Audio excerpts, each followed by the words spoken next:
Nitin Gadkari ji, NH का toll tax देने में कोई दिक्कत नहीं है, लेकिन टोल टैक्स देखिए ये किस हिसाब से यहाँ पे, मतलब कि आप ये समझिए कि पूरे रास्ते हम लोगों को इस तरह से रास्ते पे गाय मिलती रही, बछड़े मिलते रहे, पशु मिलते रहे, कोई भी इस तरह की व्यवस्था नहीं है कि इनसे बचा जा सके। और इनकी वजह से रोज़ाना पता नहीं कितनी एक्सीडेंट होती है और कितनी मौतें होती हैं। और उसका एक उदाहरण मैं आपको दिखा देता हूँ।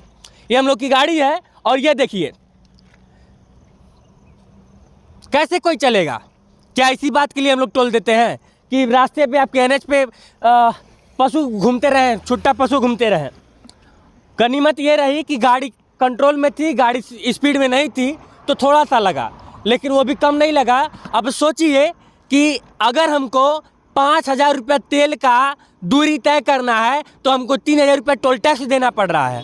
और उसके बाद भी यदि सड़क सुरक्षित नहीं है, पशु उस पर घूमेंगे, तो किस बात का टैक्स वसूल रहे हैं, ज़रा बता दीजिएगा।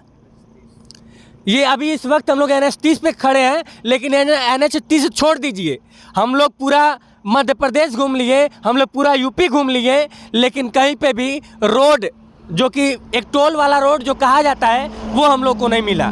बीच में 25-50 किलोमीटर की बात नहीं कहूँगा, हो सकता है वो अपवाद में चला जाए, लेकिन ये पशु जब तक ऐसे ही रोड पे घूमेंगे, यह सड़क, यह NH या नेशनल हाईवे कितनी सुरक्षित है बताइएगा।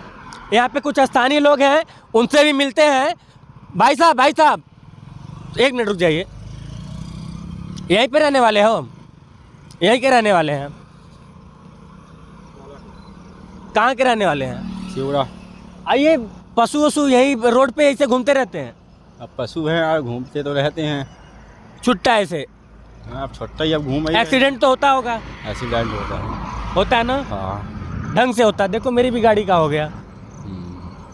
हाँ ना। जिस वक्त हमारी गाड़ी का एक्सीडेंट हुआ, अतुल भैया गाड़ी चला रहे थे। अतुल भैया बताएंगे क्या कंडीशन है। अतुल भैया थोड़ा बताइए।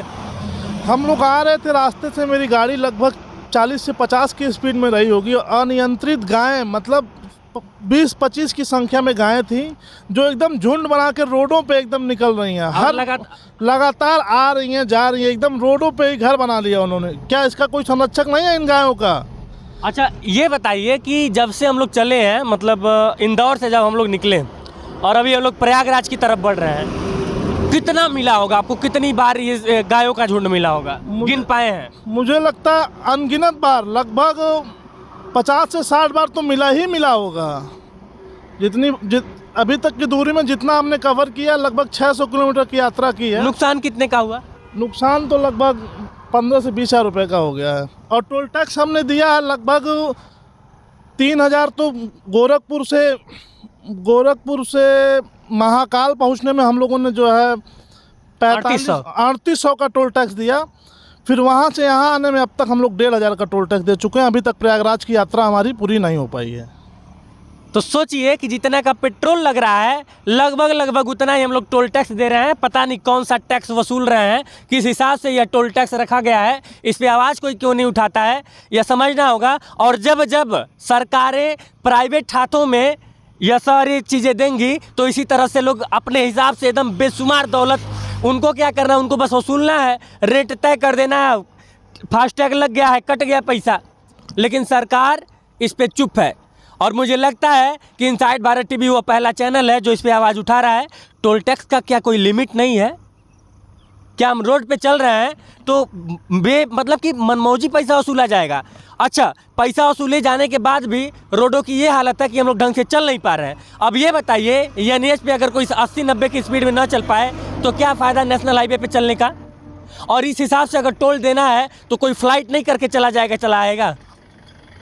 ये सारे सवाल नितिन गडकरी जी आपसे हैं, क्योंकि आप जब ट्विटर पे आते हैं और जब आप ट्वीट करते हैं ना, तो बहुत बढ़िया ट्वीट करते हैं। कहते हैं कि जब बढ़िया रोड चाहिए तो टैक्स देना पड़ेगा।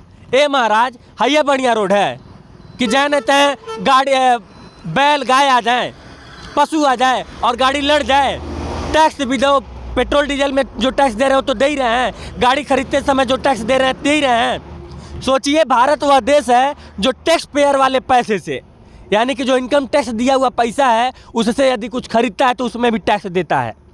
यानी कि इनकम टैक्स वाले पैसे से अगर गाड़ी खरीदते हैं तो गाड़ी खरीदते वक्त टैक्स देते हैं, गाड़ी जब रोड पे चलती है तो टोल टैक्स देते हैं, गाड़ी में जब डीजल पेट्रोल भरवाते हैं तो टैक्स देते हैं, और टैक्स देते देते हम लोग नहीं थकते हैं। लेकिन उसके बाद भी सरकार सही रोड नहीं दे पाती है।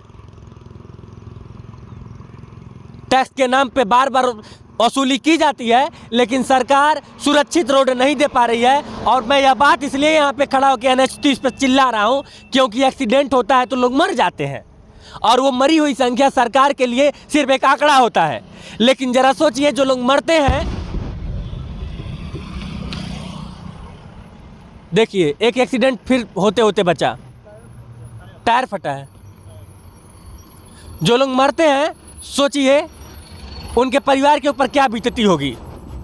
ये सारी चीज़ें सरकारी आंकड़ों में ना रहे, कम से कम ज़मीन पे भी इसका काम होना चाहिए। यह निवेदन है नितिन गडकरी जी। सिर्फ अच्छा अच्छा ट्वीट करने से क्या होगा बताइए? तो एक बार फिर से निवेदन करूंगा कि इन पशुओं का कुछ करवाइए। NH पे कैसे चढ़ जा रही हैं, घेराबंदी करवाइए, कुछ भी करवाइए। टैक्स ले रहे हैं तो कम से कम इतना तो करवाइए। बिल्कुल, अगर रेलिंग नहीं लगेगी तो फिर किस बात का टैक्स वसूल रहे हैं। जय हिंद।